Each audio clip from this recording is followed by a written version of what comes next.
hello, good morning. Welcome to Football Mantra. And today, as promised in the last episode, we are going to go to holding the ball in midfield.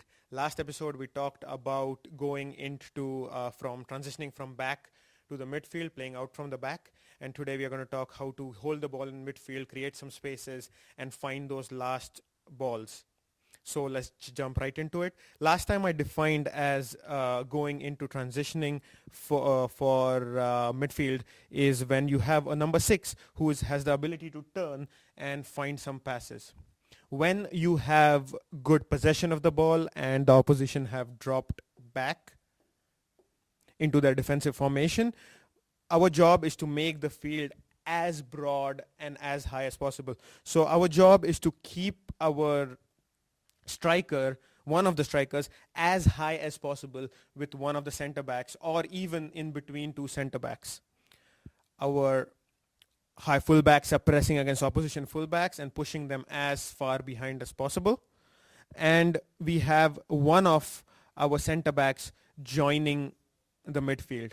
What happens is you have the pendulum effect thanks to three center backs, and we can actually have one of the 6 drop into a wide position depending on the position of this guy. If he is too far high, he almost comes into as a third center back, but if not, he can always be here in these areas operating, keeping the ball and using as a transition player.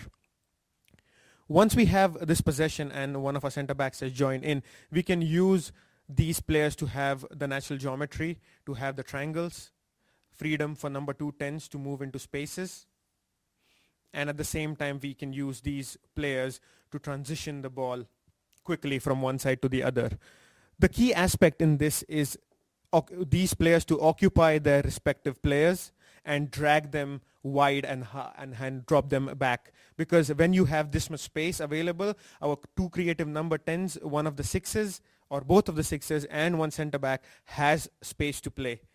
Having numerical advantage in midfield and space to play is always good. You need tactically astute players to be able to perform this, tactically and technically good, who are very good at finding spaces.